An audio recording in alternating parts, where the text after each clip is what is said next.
All right, howdy do.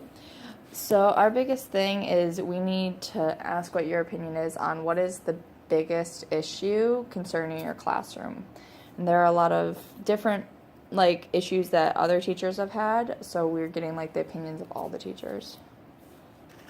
I don't want to start off with an It's all good. I think the biggest thing is because our numbers are so much bigger than we've had in the past, and there's such a diverse level Okay. amongst them Okay. that the highs and the lows are so far apart that it's really hard to wrap them and group them and know that everybody is going to get the individualized lesson or modifications needed to help them out. Yeah. So with this issue being so big on with your specific classroom especially, okay, so how do you think do you think this will continue to be a problem? No, I think this is just a trend. Okay. Like when we look down the years, first grade has 4 sections, Okay. and I think they only have 17. Wow, that's So nice. that's a huge difference. Like when I Okay. first started here, we had 5 sections, and there were 18 kids in each class. Okay. And then because of the budget cuts for the state, of Okay. course, naturally, our district wants to be financially safe, and in doing so, you're going to have 1 less teacher, but the numbers for the classes are going to be up.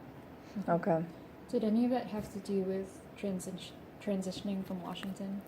No, that didn't. It seems to be just the trend.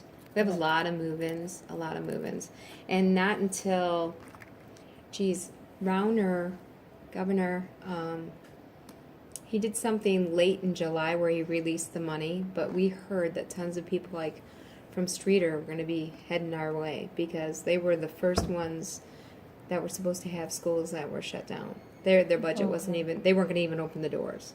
Oh wow. So I think you had people that were quickly knowing that, and some were moving, and some, I don't know how many of that would entail our school district, but we knew that there was movement near us because parents they wanted their kids to start the school year off, so they were willing to move.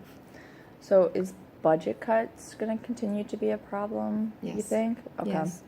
Eventually, if we're not, I think that Peru School has done a great job. They've always planned, and we're ahead of the districts around us, and they know that they see what's coming, so they plan it out. Nothing is last minute. Like they have the next 3 years planned out. They know exactly where That's they're going. nice. That's real nice. But they also know how many that they can't hire because of that. Yeah.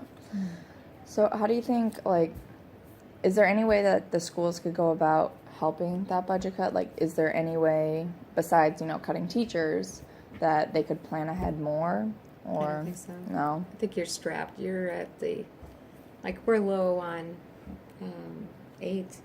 We used to have more aides. Okay. So this situation I was telling you about, you're going to be going to observe in kindergarten. Yeah. She's going to be, when you walk in the room, you're going to see her eyes are just going to light up because wow. her aide goes to lunch when you're walking in. Oh. So because they can't hire any more people, whatever she's doing at that time, she's got one doing this and one's moving around doing this. She can't keep the rest of the class going. And before there were those hands in there that the district could afford to do, and they just can't. We have aides in, but you only have them for, before you'd have them for a whole day. Now you get an aide for 2 or 3 hours here. The next person gets an aide 2 or 3 hours here. They're still making use of it, but it's not an all-day thing. Yeah. So what specifically are students missing out on now because you don't have that extra help? Well, I think that I know this is taking a turn for it, but I think playing video games all day long as being their babysitter at home plays a part in how you communicate with someone, and we definitely see that here at school. If you do too. If I asked you right now, who do you think plays video games in this room, you can easily identify who.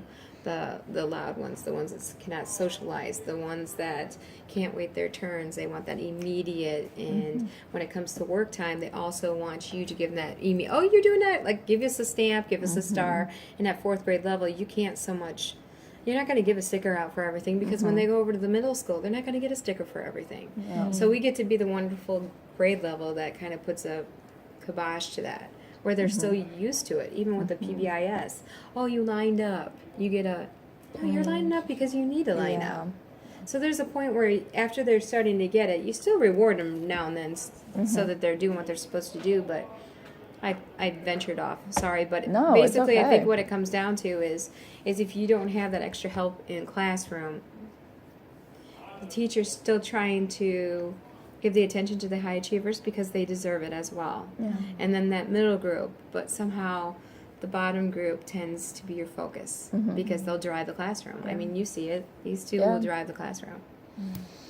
So just out of curiosity, because I know my standpoint on a personal level, do you think they should have a different kind of reward system where it's not every time, oh, you pushed in your chair, oh, you walked in a straight line, oh, like every single time there's a sticker, but maybe like they're working towards something and that's when they get rewarded or something I more think like that? a tendency, you'll see me every so often, oh, you have your book out. Mm-hmm. But then quickly the rest of them. And that's really how it's supposed to be. But like in the morning, there's, you're trying to do all the mandated stuff for the office. And I mean, you don't want to look for excuses. I've been doing this and it's easier to put on a piece of paper all here and then clip it to the outside. And you used to have somebody who game. But now you have to click, and you have to make Yeah. sure you're getting, this one has hot and this one doesn't, and this Okay. one's tardy. Like before you came in, the office called, he's going to be here, but you need to mark him tardy, but he's hot lunch, so you're making another notation. And then last night, another mom called and notation, there was a mix-up on this and this for lunch. There's so many Post-it notes on the side of your job that sometimes you're like, wow, it just makes it harder. Yeah. I mean, if I could just teach, but there's so much more to it. I know you were talking a little bit earlier. Sorry, I'm just like moving to You're the fine. next thing.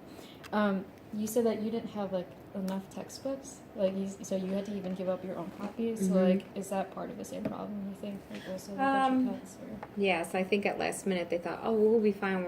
You're not going to have to hire another teacher. Well, then when we came down to textbooks, we just got a new math series 3 years ago, and they only ordered 26 per grade level. Well, she's at 27.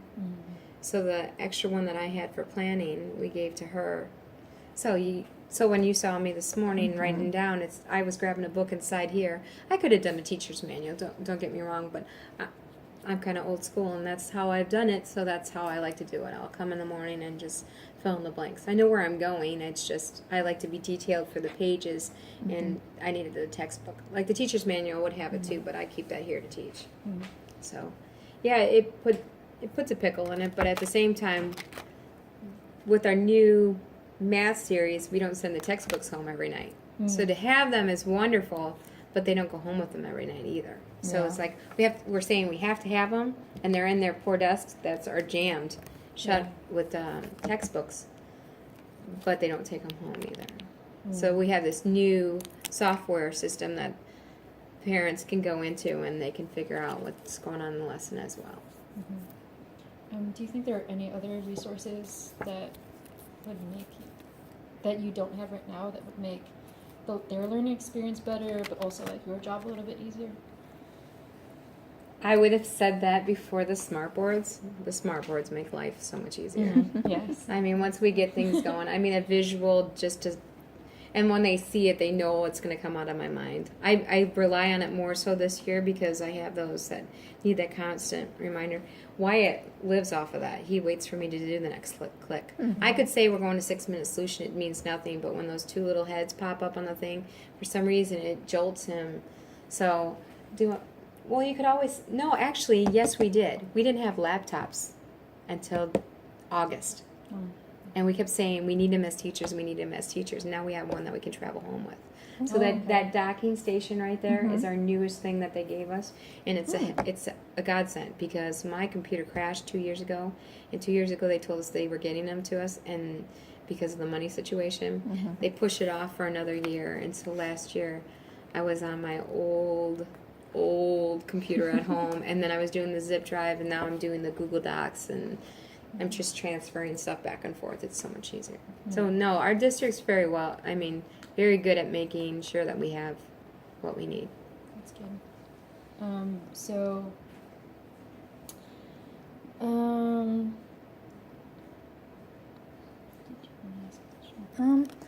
I mean, you think other things like resources for the students, you said textbook. Is there anything else that you're like, yes, this would be awesome, or that even you're just like, we desperately need this, but there's just not anything in the budget? Well, they have Chromebooks. The Chromebooks are going to be trickling down to the 4th grade eventually. Okay. They started in 8th grade where they did 1-to-1, Mm. and then they went 7th grade, and then they went 6th grade. I think the next to get it is 5th grade. So, like in 2 to 3 years, I think they might have traveling Okay. Chromebooks 1-to-1. I know Spring Valley in another area had them, and our district was watching to see how they did it Okay. because they're looking at damage and how is it going to be cost. Are the parents going to have to reimburse to have the Chromebooks if this? They wanted to know all those elements to it. Okay. And in the beginning, it was like, oh, this is weird. I'm not particularly a fan of the Chromebooks, Okay. but I can see the benefits to them. Yeah. definitely. I'm definitely. I'm a the word same. perfect girl, so you're talking to the wrong girl. Yeah. All right, let me see. Well, I think that's all the questions with that, unless you had another one. I did have a couple more questions actually. So like, because this issue is obviously something you care about, otherwise you wouldn't have brought it up. So just like the need of extra hands or extra people to help out. What are the different ways that you and other teachers have been trying to, manage that situation? Um, Well, we get together and we conference a lot. So if you can bounce off an idea, sometimes you think you're running into a wall, and then somebody will say, "Well, have you done this?" And you're like, "Oh, God." I mean, you know it's there, and sometimes when you take yourself out of the element, it makes it easier for you to see. I mean, I have to say that somebody played it for. I mean, obviously you're here because we volunteered, and to be quite honest, kind of makes me a little nervous because in the beginning of the school year you don't have routines, but Yeah. you don't want to be yelling at the kids because you want them, but then you have to be firm with them. So we're all like, you didn't experience it yet because our team meetings are Tuesdays and Thursdays, and you'll never have that experience. Yeah. I'm sorry about that unless I switch one of the days and you get to be in there and the boys will be like, oh yeah. I'll ask for that so you can kind of. So basically we'll meet in one of the teachers' rooms and we'll bounce ideas, or this isn't working for so and so. You didn't see it, but the first week I had a box back there. After the first day, I said, "Here's this tape," and I taped it off. And he said, "What's the tape?" I go, "I don't care where you move, but stay in that box." And then I told him I would take the tape down if he promised it. I don't care if he's standing up, but it's the blurting out. He's really come down. And at one of our meetings, we were sitting there and we were talking about it, and they're like, "Well, you could tell," and they even notice it when they're coming in and talk to me. This one would run up and give him hugs and whatever not. And Jansen and Berg immediately said, "Do you see anybody else who's getting out of their seat?" Yeah. So it's you changing your thoughts based on what other suggestions are made, but also we kind of say who the student is that's giving us a hard time. So during our preps, we'll pop in their room, and sometimes we'll compliment that student for being on task, or why are you the only one back here and Yeah. for some reason that's powerful that you have another teacher tell them instead of their same teacher telling them over and over again. Gotcha. That's definitely something I noticed when I was helping run the before and after school program at the place I worked. When I was new, the second I said anything to the negative about, hey, you're not supposed to do that, they stopped immediately. But after they got used to me, they're like, it took me a minute. And you had to be like, all right, what's a new way I can do this? So that's always interesting to see. And I think it's safe to say by next week they know the pattern in 4th grade. So if they're not doing it, and like you see it, Regan is attracted. But to give you some background, his parents they separated. Okay. So when he's coming here, his dad's yelling at him nonstop at night. His mom's already contacted me. She can't do anything. That's why she left. He's not handling it well. So he's reaching out to his friends. He's a little more needier. But at the same time, he's the new kid here. So I don't want to smash him down too quick because I want his self-esteem. I want him to build friends. And it just so happens that who he's clicking with, his friend is very independent. So he's not going to bring him down by talking to him. But he also looks at you and does I know I'm doing it, and you know what I mean? So they know what they're doing at this point and what they're not doing. Lineup was a lot better today, but then tomorrow it won't be. So you know what I mean? They're kids. They're just kind of like us. I mean, if you go into any of our meetings right now, the principal will start talking, and then there'll be a group in the back that's talking. It's like no one else can hear because you're having your conversation in the back. They know better. They're still doing it. Yeah. So So, is there anything that you and your colleagues are planning on changing, whether it be like instruction or just the way you kind of bounce ideas off each other to make, improvements for next year or the future students? well, the new thing that we did this year was science and social studies. Okay. We haven't switched in a long time, so that was the newest one. We've already talked about taking the science and social studies and maybe doing it by ability wise. I don't know if we'll ever do that. When we used to do intervention 3 years ago, we got our foot in there when we had to do it. I don't know. I think you were out of the building this morning. I mean, you were out of the room this morning. Intervention was strictly we were like skills and strategies, and that was it. Now we replaced it with our small group. Okay. We're the only grade level that's doing that, so that we could get more time for science and social studies. Yeah. And it's the only way we could swap it out and get it in at a decent Yeah. time. But when we did do it that way, we broke it down to the high, medium, low, and there were the 4 classroom teachers, and then we had an intervention teacher, which we no longer have because of money. And then we have our tier 3. When you hear me say it's time for you to go to Linux class, that's Mrs. Linig, and she does our tier 3s. So for our intervention, so we had 6 bodies, so we made 6 groups, and the biggest group was the highest kids, and then we made the smallest groups, the neediest ones, the smallest. So Jansen did like he actually went to a conference. How to do project based, where they're challenging their brain. Basically, it's like an enrichment class, and it was great for the kids that were high because they didn't need the phonics, and they were comprehending well, and they didn't need. We still did the fluency for everybody because at that time we did Ames Web. And Ames Web, we still do it, but we haven't been trained on it. They changed it. It's Ames Web Plus or something now. And the next 2 weeks, we're supposed to get trained on it. But our Ames Web, we did a fluency where they read to us, which you can do on an iPad as a teacher. And if they get anything wrong, then it computes it for you right away. Then we did a maze. And the maze is like you read a paragraph, and it gives you the 3 choices. And you have to choose the one word that completes that sentence. So that's for your comprehension. And then we've done various things like that, but we faded out of that. We're not doing that now. And there's like these waves. You see these waves. The state wants you to do this. Now jump on this. Now do this. Like, we've done that before. We did that 15 years ago. Well, here it comes again, And then somebody says, oh, we're not doing that way. But they always seem to come back. Yeah. So you like see a veteran teacher. She'll be like, oh, this is nothing new. 15 years ago they did it. 10 years ago they did it. Yeah. Hi. They're in art right now if you wanted to catch them down there. They're there until 10:50. Yes. Oh, please. They're waiting for you. Thank you. So, Right there. I'm sorry. Right on the red table on the end. Thank you.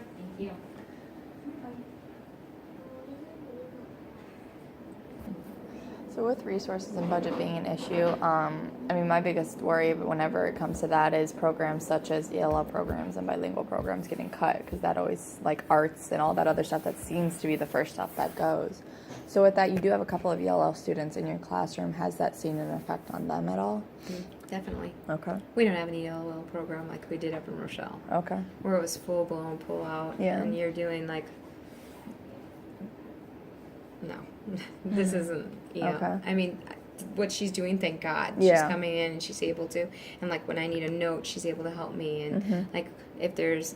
At this point, many of them are functional, but in the past I've had where they can't even talk. Yeah. And I'm like, you're coming in for how long? And she's like, I'll be there for 50 minutes in the morning. I'm like, well, what do I do in math? Yeah. What do I do in whatever not? I mean, you're taking a look at Rio. Rio's three years into it.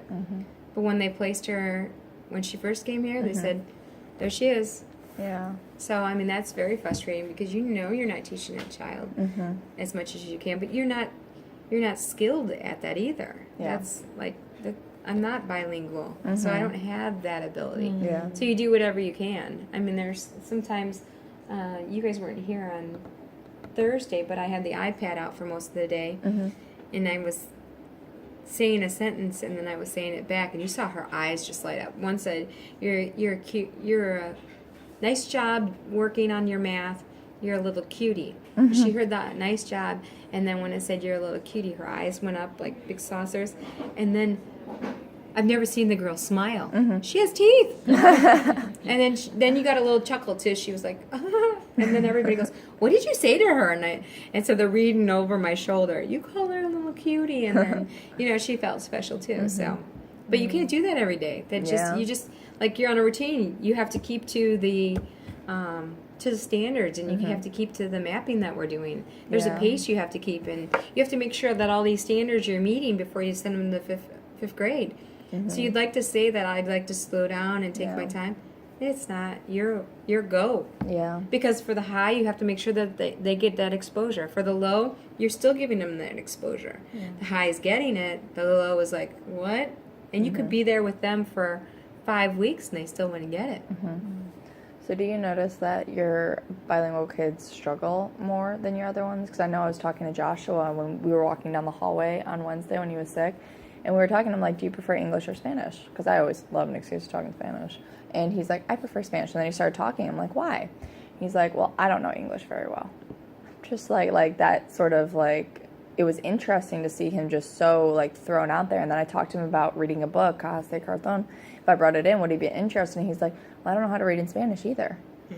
So it's just... That's where he's at a disadvantage. Yeah. And you want the culture, just definitely stay with them. Yeah. And see, that's funny because I see him as an independent student in the classroom. Yeah. But in his eyes, when you're saying where are your strengths and your weaknesses, he's more critical to himself. Yeah. Like, from sitting back there and reading, Valentine has just wowed me. He's just the neatest of them all. Honestly, some years you have some that you're like, okay, my EL are so low. I'm not saying that this year at all. I think that they're, whatever they did the years before, they really have picked up on it. Okay. But are we doing like, Bless you. you, are we doing the best that we could be doing? No. No.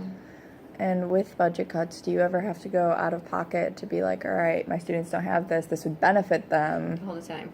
Okay. That's like my biggest fear. My husband hates the beginning of the school year, hates holidays, hates everything. It's what you do, though, you know? And you quickly see who has it and who doesn't. Now, what I was trying to show you this morning is, because I didn't want you to say stand up, I was like, no. Valentine will not stand up for the pledge, and Savannah will not stand up. So they just go on reading. She was back here taking a test. He just kind of sits there. When we have birthday treats or whatever not, you'll see that they will both, they're, oh my goodness, where they don't believe in holidays and birthdays. Mormon. Yeah. No, oh my God, what's it called? It'll come to me. But anyway. Jehovah's Yeah, there you go. Oh, there you go. And so she has her snacks back there, and he said he was going to bring snacks. Oh, that's so they interesting. they choose just not to partake, which is interesting too because I am a holidays person, Yeah. and I'm actually going to take it back low key. Like I have Christmas tree in here and the whole deal, but out of their respect, I'm going to try and keep it a little lower key than normal because I jazz up the whole room. So I might have some, but not as much as I would normally do. Okay. But I feel that I owe it to them not to throw it at them as well. But it that's the first question we ask when we get our class list. Is there anybody who doesn't believe in a holiday? And they're like, oh yeah. And the third grade goes, you got 2 of them, and I'm like, And Colleen and I both feel like give it to the guys because they don't do Christmas. Okay. They don't really do Anything. decorations and stuff like that that go along with it. That's nice. But it's okay. Yeah. I'm glad because they're both jewels, and if I would have stuck to my guns, I would never have had them in here. And I could have probably got 2 problem children come in because of my exchange for that. And actually, Savannah's already taught me a different level of, it's okay to not believe in the same thing. Yeah. She's excellent. I mean, she's wonderful. She's a delight to be around. Yeah. She doesn't. Now, granted, I've had children before. They're like, and I don't believe in that, so I don't have to do that. She's not at all at that level. That's good. Like they'll be like, this isn't a writing exercise. It has to do with fall. I can't do it. It's fall. I'm not saying it's Halloween. Yeah. Some of them will work it. They'll work it in that area. Like, That's interesting. yeah. Or I need to leave the room right now. It's birthday treats. And then they'll go down to the office. Mhm. And then 35 minutes later, she would have sent them from the office. Yeah. They'll stop in the bathroom. They'll go through the cafeteria like 3 Mhm. times until somebody, so you see it both ways. Yeah. Mm. All right. And then we need to know a little bit about you, which we already do. But so if you were to give a biography on yourself, what's some stuff you would tell us about? Well, what's ironic is that I grew up in Peru. Oh, okay. I went to school here. Oh, no way. I taught with my favorite 4th grade teacher. Okay. My student teaching was in 4th grade. I did not pick a level when I did clinicals, and they ended up putting me in 4th grade, which was ironic because at the moment I did the clinicals, I think that sealed the fate that I wanted to be in 4th grade. Mhm. And I went to IBCC, which is on the hill over here. I did my 2 years there, but that was criminal justice. Okay. Remember I told you I was determined. Yeah. I didn't know if I wanted to be DCFS or Mm-hmm. elementary ed, and then I went on ISU 2 years down there. Did the day before and after daycare. Mm-hmm. Then I came back here after graduation, 1 year in Mendota, 4th Okay. grade, and they were changing things up there. And somebody told me about this little town called Earlville, and I taught over there 4th grade most of the time, and then 1st grade 1 year. And while I was over there, I asked too many questions. And they told me that I should look into administration because I was too curious. And the principal that was there during the time, I loved him. He's the best administrator I ever had, and I think that's why I went back to school. Okay. And then I did administration for 2 years up in Rochelle, and I just don't think the timing was right. Like I explained to you, with me finding my husband and my daughter with her grief and everything like that. And I don't think that, like I was pondering this the other night when I was thinking about what you were doing. Mm-hmm. The school district needs to be a fit for you too. Yeah. I went in blind and I really didn't know enough about what was happening up Mhm. there. I take that back. Somebody warned me and I'm like, oh, you can make a difference. No. So if No. they are true to what they are, Mm-hmm. I think that later on in my career, I might try administration again Mhm. because my kids will be grown and it'll be at the right time. Yeah. But I'll be very particular. But I also went into administration. There were several areas I didn't know about. Now being out, our school district is ahead of where that school district was. Okay. So I feel like I have a little bit of a wave too. Nice. But my principal here kind of asks questions and wants me to lead, and I don't want to lead. I just want to be a teacher, and I Yeah. just want to take it in. You know what I mean? Mm-hmm. I mean, it's easy to say because she knows that when I do take it, I'll take the committee to the next level. But I don't want to do that. Yeah. If I did, I would be in administration. I just Mhm. enjoy with the kids, and we need to update some stuff like science textbooks. You know how you asked, are there some things that you can improve? We have some textbooks that we need a writing curriculum. Mm-hmm. I mean, if you guys want to make a ton of money, we've always said this too, but families get us busy in the summertime. Whoever develops a curriculum for writing and copyrights it, every school district's going to jump on board with it because it's so skid. It's just you're using a little bit of this, you're using a little bit. There's not really anything down there. Yeah. I mean, they make up textbooks about it, but it's not anything that anybody bought into. Mm-hmm. So there's your little punch if you want to make some money. Interesting. Seriously, I mean that's like what everybody's dream is to Mhm. have it all laid out for you, Yeah. but tied to the standards and Mhm. all that good stuff. The standards are always changing, though, so how would you be able to do a curriculum that matches the changing standards? It's just like school, though. Yeah. The school district is always on their like I said, their waves. Yeah. Like mapping was a huge thing. They Mhm. made us at every Friday map your social studies, so you spend hours mapping it, and then we just did mapping of writing last Mhm. year. Where do you plan to be in August? Whatever, da da da. We did it. Mm-hmm. Who's using it right now? You know what I mean? Yeah. It's supposed to be guiding your instruction. Mhm. If they came in and they asked, how many people would say, "Well, I had to skip this one and I went to." Mm-hmm. No. So that's another thing. There's lots of stuff in education where they say you have to do this, you have to do this. And once you do it, are they going back and are they actually using it? Yeah.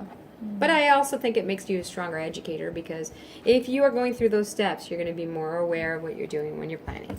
Alright. So it keeps you alert. So there are pros and cons to it all. Yeah. Alright. Do you have any other questions? Oh yeah, so the fundraising that you guys have been doing, where does I know that some of it they mentioned something about charities, right? They do some charities here. Okay. We do a pumpkin thing in the fall. Mm. Actually, Mrs. Schmidt's sister owns a pumpkin patch. And then we have a kindergarten teacher that was all about soldiers and whatever not. She got a program started for us where there's a period where we collect a bunch of stuff for the soldiers, and she was doing really good at getting donations from every grade level. But her problem was when she got the boxes together, she didn't have enough money to ship it. So Colleen started up a pumpkin thing where they vote on the pumpkins based off the characters of a book, and we did that during parent-teacher conferences, and all the money went for the shipment of the items to the soldiers. So that was one of them. They do different ones. Sometimes we'll dress up a certain way, and the teachers will donate money to different causes. But So none of that money goes back into like money that you can use for your classroom. no, but the PTC is very good. Whatever they're raising for this candy sale, Okay. they usually give us $200 a year to use towards our classroom. Okay. And that's a good thing because you can use it any way you want. Like Berg just bought a rolling chair. He wanted a new one. So that's what we got. Usually it comes around Christmas time, and I put it right back into Christmas gifts. So it's Gotcha. like it's given to us, and then you just plop it back in there.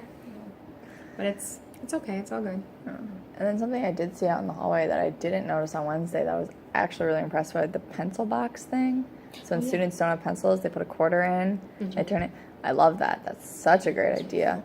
Do they have more things like that, or are they thinking of implementing more things when it comes to supplies and things students would need? That's like a tradition back here. That was there when I was little. Really? It was over at Washington. Actually, they brought Okay. it over here, and it said for Washington pencils on the side of it.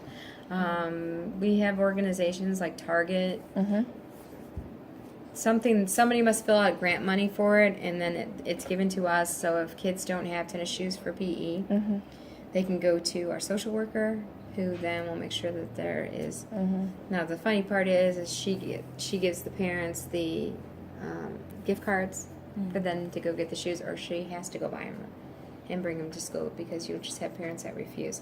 Colleen for the first year has a parent who's refusing to bring tennis shoes. Why? She's not buying them. She's not spending her own money on. Mm. He can wear the shoes that he wears outside in PE, and that's just a rule. They don't want the new floor all edged up or whatever Yeah. not, and they're just standing firm. And sometimes you want to go out and buy them, but there's sometimes as a teacher you have to stand your ground and say, let the money sources here Mhm. take care of it. Yeah. I mean, you can only do some. I mean, I buy extra